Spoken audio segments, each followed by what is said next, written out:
Il y a environ une dizaine de groupements d'employeurs multisectoriels, et je dirais des groupements d'employeurs ouverts, parce qu'il y en a quelques-uns qui sont vraiment extrêmement privés et ils restent entre adhérents. Voilà. Pour ceux qui ne sauraient pas encore ce qu'est un groupement d'employeurs, est-ce qu'on peut dire que c'est un peu la même chose finalement que le recours à l'intérim, ou c'est pas du tout ça? Oui, c'est un tiers employeur. Ouais. Il y a un certain nombre de différences. La notion de gouvernance étant quand même au cœur du dispositif, puisque dans un groupement d'employeurs, c'est une gouvernance de type associative. Ce sont les entreprises adhérentes qui tiennent le conseil d'administration et qui décident de leur avenir et d'un tas de choses. Le modèle économique est différent aussi, puisque le groupement d'employeurs est non lucratif, à la différence de l'intérim.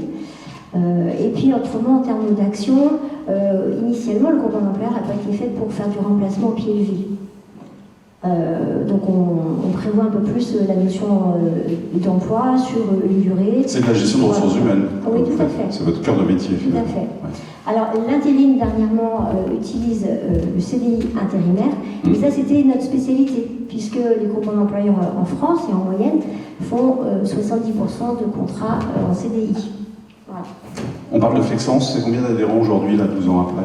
Alors, le cumul des adhérents depuis la création, ça doit être 128, Delphine, c'est ça, et 135 salariés en CDI. C'est ça? C'est voilà, validé? qui sont passés dans le groupement d'employeurs. Voilà. Qui sont passés jusqu'à présent depuis 12 ans, c'est ça? Ah oui, hein, c'est ça, hein, Delphine. Bon, c'est ça. Très bien. Et au départ... Et 80% en moyenne de CDI les dernières années. Donc, on a un taux plutôt plus fort que le niveau national. À l'origine, vous étiez très centré agroalimentaire. Oui, puisque les adhérents initiaux, comme Briage-Fontenot, Mariébel, étaient voilà, puis l'ancrage territorial montagutin, c'est beaucoup d'industrie agroalimentaire, donc on était beaucoup assis là-dessus. Et puis petit à petit, les secteurs d'activité se sont diversifiés. Voilà. Et les profils également. Et on a des profils que l'on met à disposition des entreprises sur des niveaux de plus en plus, enfin des compétences de plus en plus pointues. Hein, au départ, on était vraiment sur de l'opérateur agroalimentaire. Aujourd'hui, on a un nombre de profils très, très variés, DAF, directeur administratif et financier, chef de projet, chargé de communication. Voilà, c'est très très varié. Il n'y a que les professions réglementaires finalement qui ne peuvent pas faire partie des effectifs de Flexence dans le cadre de mise à disposition. Les entreprises, les 128 adhérents, c'est quel type? C'est quoi les tailles à peu près? C'est de combien à combien à peu près? C'est de la PME? TPE? La PME, un petit peu en proportion, un petit peu de PME. Alors ça nous sécurise aussi, nous, en tant qu'employeur, mais beaucoup de TPE. TPE. Alors tiens, justement, pour savoir comment ça fonctionne, on va faire témoigner Annick Pernet, si vous voulez bien. Bah oui, vous alliez partir, mais non, il ne faut pas partir, c'est maintenant que vous êtes appelé. Qui est alors aujourd'hui chargée de développement de Flexence, et qui avant avait une entreprise dans le groupement d'employeurs. Delphine, elle est là aussi, Delphine, elle va nous rejoindre. Vous aviez une entreprise que vous avez revendue il y a quoi, 3 ans, Annick, c'est ça? Tout à fait, 3 ans, au mois de novembre. 3 ans. Et vous étiez dans le négoce de matériel, c'est ça? Négoce matériel vétérinaire sur la France. Vous pouvez rapprocher un tout petit peu le micro du masque, très bien. À l'époque, qu'est-ce qui a motivé votre adhésion dans le bien, mon adhésion à l'époque, j'étais une jeune entreprise. J'avais déjà des salariés, mais j'avais un besoin de recrutement. Et dans un domaine, le besoin à ce moment-là, c'était mon développement dans le numérique.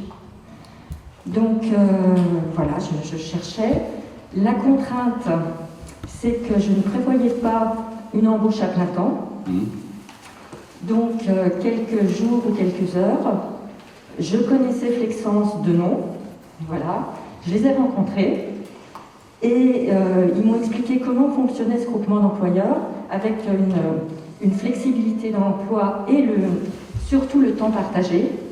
Voilà, ça m'a intéressée. Ils m'ont proposé des profils de personnes qui cherchaient et notre première embauche s'est fait comme ça. D'accord. Au total, vous avez utilisé, le mot n'est pas très bon, mais bon, combien de salariés? J'ai pas dit usé, je dis utilisé. 2 salariés. 2, ouais. 2 ou 3, 2 sûrs. Sur des profils tels que Delphine, similaires, ouais. Techno ou plutôt numérique ou communication. Au final, ça vous a procuré quel avantage? Des économies? Quel avantage? Le premier, c'est qu'ils ont cherché pour moi. Voilà. Ça, c'est quand même très important. Le deuxième, c'est que j'avais confiance. Donc, elles m'ont proposé des personnes que j'ai assez rapidement validées. Ils m'ont aidé sur toute la partie RH. Mais, bon, j'avais un comptable, j'avais déjà des salariés. Mais surtout, ça me permettait, ça me rassurait, parce que comme je ne proposais que quelques jours, quelques heures, c'était peut-être même quelques heures, je ne sais plus au départ. Ça vous rassurait par rapport aux salariés? Ben oui, voilà, oui. Parce que je me disais, Flexence va leur trouver un complément, ça va mailler avec mon besoin. C'est ce qui s'est passé d'ailleurs, parce que sur 3 ans, on s'est maillé à 3 entreprises, et pour la même personne. Voilà, et ça a duré quelques années. À quelles conditions ça marche bien finalement, la relation entre le GE et l'entreprise? Vous parlez beaucoup? Entre le GE et l'entreprise, non, on ne se parle pas beaucoup. On se parle beaucoup au départ. Au départ, oui. Voilà, sur la recherche du salarié. On fait un point sur nos besoins, on fait un point sur notre salarié, bien évidemment, est-ce qu'il est bien dans l'entreprise, parce que c'est en réalité pas notre salarié, c'est le salarié de Flexence. Donc, on fait un point sur cette personne, les besoins d'évolution. Enfin, c'est comme une personne, c'est pareil en réalité, une fois que la personne est là. Hein. Voilà, avec une souplesse de faire évoluer le contrat, l'évolution et la possibilité de réintégrer la personne dans son personnel quand on sent qu'on en a besoin. Merci, Annick, pour le témoignage. Delphine, alors, il faut qu'on désinfecte le micro à chaque fois. Alors Delphine, qui est chargée de communication, vous avez travaillé chez Annick. Aujourd'hui, vous avez combien d'employeurs différents? Aujourd'hui, j'en ai 4. 4, ouais. 4, dont Flexence et après 3 autres entreprises encore. Donc d'une start-up, etc. Oui, tout à fait. Vous êtes rentré quand dans le groupe employeur? Ça fait presque 4 ans maintenant, donc c'était en janvier 2017 à peu près. Sortie d'école? Oui, fin d'études, oui. Et comment vous en venez à solliciter le groupe d'employeurs? Vous en connaissiez leur existence ou... J'ai appris l'existence dans un de mes précédents stages, donc j'étais plutôt intéressée par la multiplication des expériences, notamment le fait que ce soit enrichissant, sécurisant au niveau du parcours. Donc c'est vrai que j'ai cherché les groupes d'employeurs qui sont proches de chez moi, et Flexence m'a trouvé un temps plein. Vous dites que vous travaillez dans 4 entreprises différentes. Comment vous faites pour jongler d'une entreprise à l'autre, d'un sujet à l'autre, d'une activité à l'autre? C'est quoi? C'est une question d'organisation? Oui, c'est ça, complètement. C'est l'organisation. C'est au corps il faut en avoir vraiment. Ça demande de l'adaptabilité aussi, de l'employabilité après. Donc oui, complètement. Ça développe aussi la polyvalence, donc c'est bon. La Delphine qui est rentrée il y a 4 ans et celle d'aujourd'hui, qu'est-ce qu'il y a de différent? Déjà, professionnellement, bien sûr. Déjà, elle a beaucoup plus d'expérience, notamment en termes de divers domaines d'entreprise. C'est totalement varié. On a de la fabrication de meubles, à du recrutement, à du matériel vétérinaire. Donc, c'est des secteurs qui sont totalement variés. Et puis j'ai enrichi mon parcours. J'ai eu des formations aussi au cours de mon expérience. Donc, voilà. Donc vous avez majoré votre employabilité, vraiment, clairement. Tout à fait. Ouais. Est-ce qu'aujourd'hui, vous dites, après 4 ans, pourquoi pas maintenant rejoindre une entreprise unique? Pour l'instant, non. Non, si Isabelle ne veut pas. Pour l'instant, c'est pas... Vous y pensez pas du tout?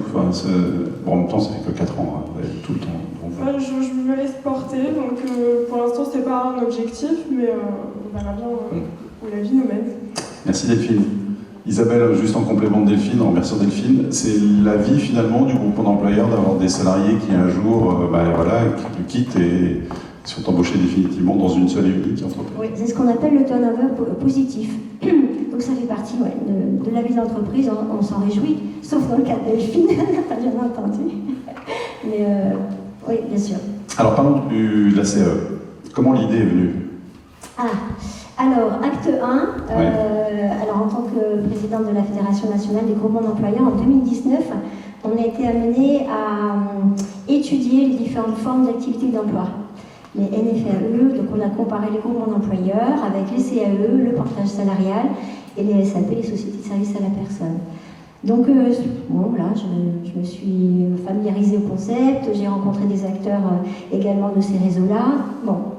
intéressant. Et puis, deuxième acte, fin 2019, on a, je sais pas, comme par hasard, des porteurs de projets qui sollicitent Flexence pour avoir un complément d'emploi, parce que voilà, ils sont auto-entrepreneurs, micro-entrepreneurs, pas assez d'activité et ils viennent nous solliciter.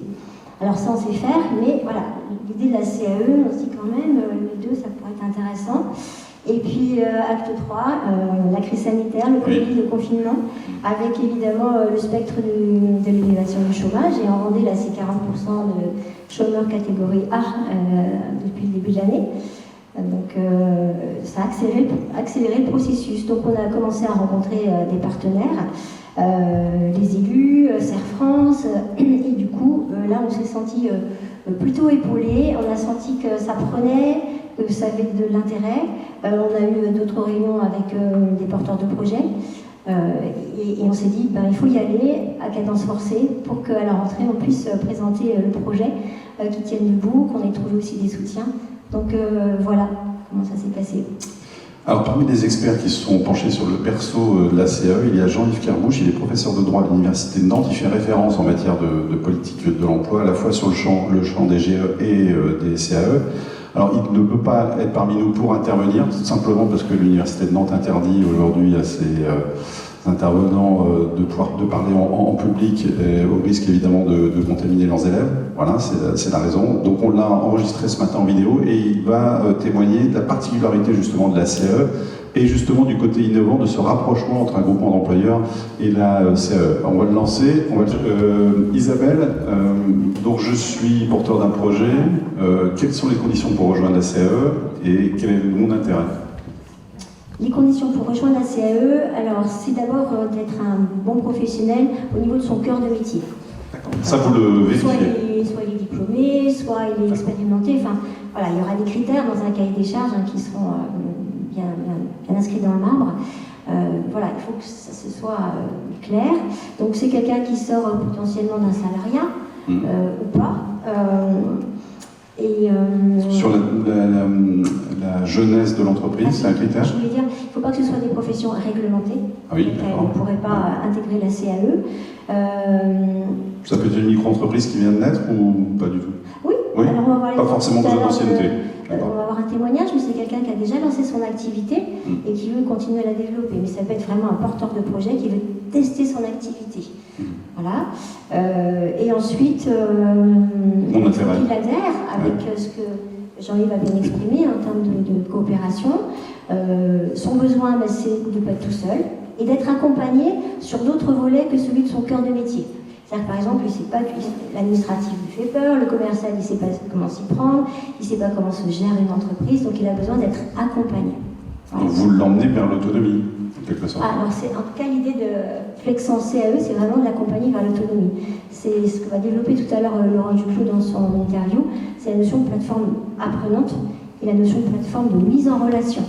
Et c'est là où l'innovation qu'on présente à travers l'adossement de la CAE avec le groupement d'employeurs va permettre d'enrichir beaucoup ces mises en relation, puisqu'on va s'appuyer sur tout le réseau des adhérents du groupement d'employeurs, on va pouvoir aussi les solliciter, un petit peu comme des parrains ou des tuteurs. Mais ça peut aussi dégager du business. Et puis évidemment, l'intérêt qu'on imagine tout de suite, et que j'évoquais tout à l'heure dans la genèse de l'histoire, c'est qu'un porteur de projet qui devient coopérateur, entrepreneur salarié plus spécifiquement, on va pouvoir lui proposer aussi peut-être des compléments d'activité via le groupement d'employeurs en tant que salarié du groupement d'employeurs. Donc il y a plein de synergies possibles avec l'adossement avec le groupement d'employeurs. Et Christine Guérin, venez. Christine, donc vous rejoignez la CAE. Oui, vous pouvez enlever le masque, c'est l'avantage de venir là. Alors vous êtes très connu et reconnu à Cugan. Forcément, vous avez eu les honneurs de la presse, vous avez notamment confectionné une centaine de masques pour les habitants. Combien ? 3000, pardon. Plus de 3000. Oui, plus encore, parce que j'ai été aussi sollicitée pour créer un groupe de couturières pour le Covid, pour la Comcom. Alors on en a fait... Oui, combien ? Vous avez calculé ou pas ? 3000, ouais, je dirais, voilà. Plus encore. Donc ça, c'était par l'intermédiaire de votre structure aussi, qui s'appelle... Par rapport à l'atelier que j'ai, Cricri de fil en aiguille à Cugan, qui a 5 ans. Donc Donc vous assistez à la réunion de présentation de la CE, vous êtes avec d'autres porteurs de projets, vous passez en entretien individuel, c'est ça, ensuite?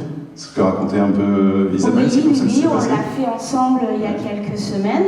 Ouais. Entretien serré un peu, vous avez senti qu'elle Non, était vous chercher un peu? ah non, pas avec Isabelle. Non. Non, elle a plein d'idées et c'est vrai qu'elle m'a fait monter et c'est vrai que pour moi, c'est avoir aussi des fournisseurs que je peux peut-être pas avoir en ce moment, me permettrait de retrouver d'autres et de mon business en fait monter un peu plus.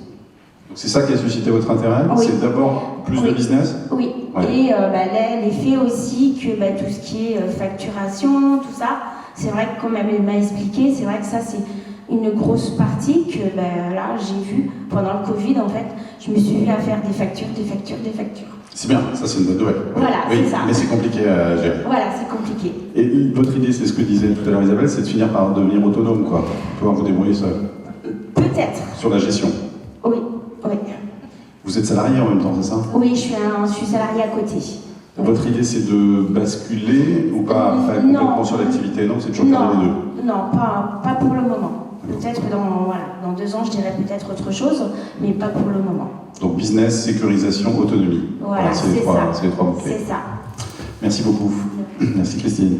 Je vous propose maintenant un autre témoignage en vidéo, celui de Laurent Duclos, vous en parliez tout à l'heure. Il est chef de projet ingénierie de parcours et stratégie d'accompagnement à la délégation générale à l'emploi et à la formation professionnelle.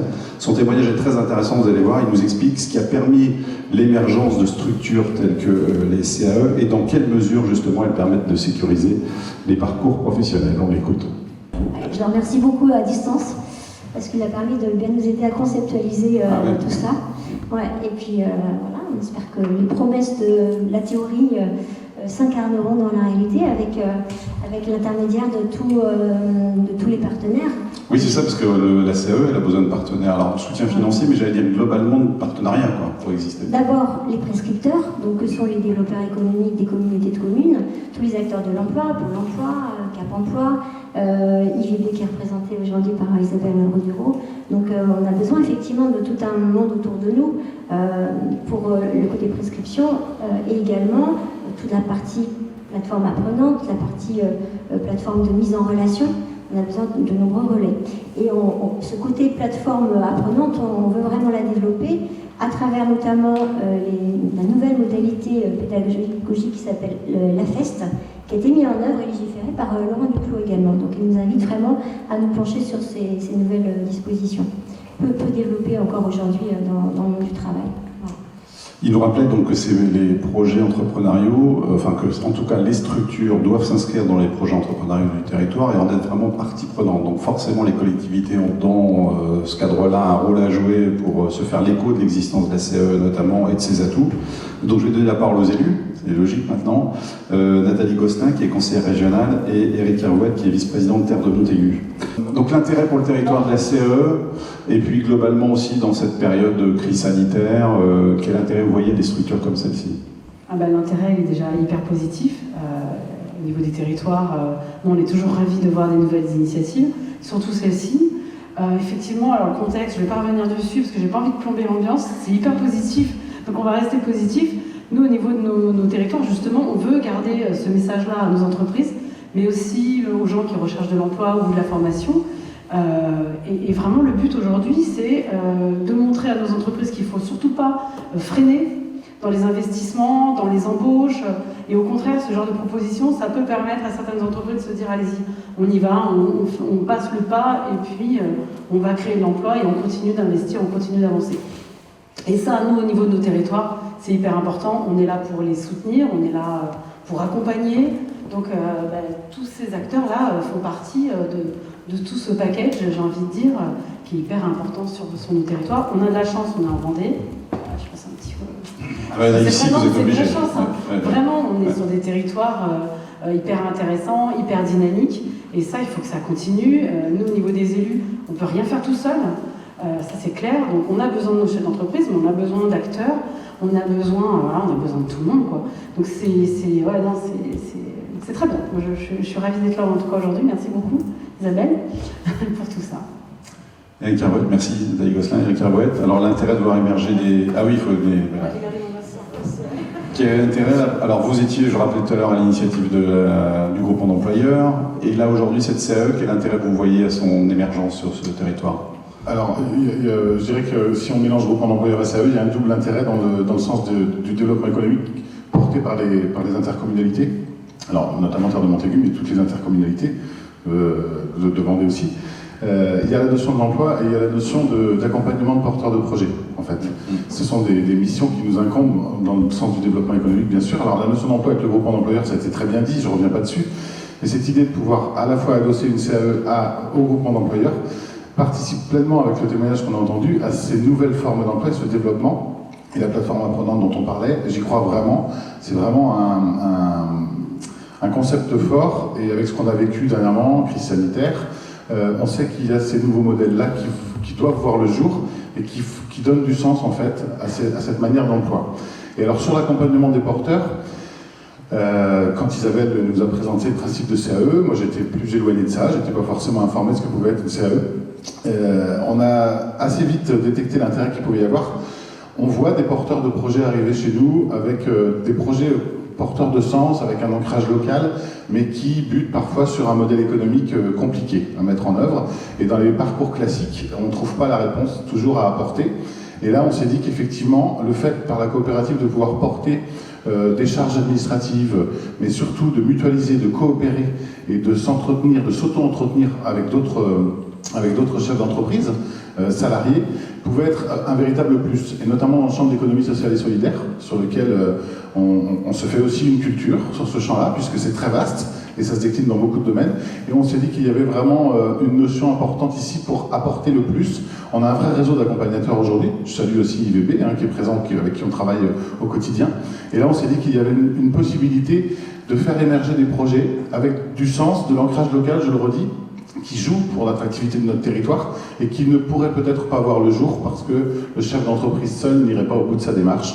Et la CAE, elle est là. Alors il faut bien sûr, Isabelle l'a très justement rappelé, il faut y avoir la connaissance, c'est pas la porte donnée à tous, il faut avoir la connaissance pour le porteur sur son domaine d'activité, mais tout ce qui peut relever du domaine de la création, du portage ensuite, de tout ce qui peut être très complexe. On en parlait avec Nathalie tout à l'heure, pour certains chefs d'entreprise, le boulot du chef d'entreprise, c'est d'être dans son domaine, c'est pas d'aller traiter l'administratif ou autre. Donc là, c'est vraiment un modèle qui peut aider à porter. Alors après, que ça sorte de la coopérative, que ça prenne son envol, c'est une bonne chose, mais que surtout, il y ait cette confrontation d'idées et cet apport d'affaires pour créer du business supplémentaire, parce qu'à un moment donné, il faut appeler un chat, on est là pour le développement économique. Eh bien, on a trouvé cette initiative très intéressante. Donc de notre côté, on travaille sur le territoire et on va regarder avec la région comment on peut éventuellement apporter un soutien sur ce type de nouveaux modèles d'emploi et sur cette coopérative en particulier. Et je voudrais vraiment remercier Isabelle parce qu'elle a une expertise très forte là-dessus. On a la chance de l'avoir à Terre de Montaigu. Voilà. Donc on a accompagné ce type de projet groupement d'employeurs, mais là on est aussi présent pour cette coopérative. Merci pour ces mots l'un et l'autre, merci beaucoup. L'autre particularité de ce projet, c'est le soutien et le partenariat qu'on va signer dans quelques minutes avec cette France Vendée. Donc je vais demander à Laurent Gendreau de rejoindre, mon directeur. Bien qu'on perçoive effectivement par rapport à ce qu'on se dit tout à l'heure sur la plateforme apprenante notamment, etc. Et puis quel va être votre rapport à vous dans ce partenariat? Quel est le contenu de ce partenariat qu'on va signer là?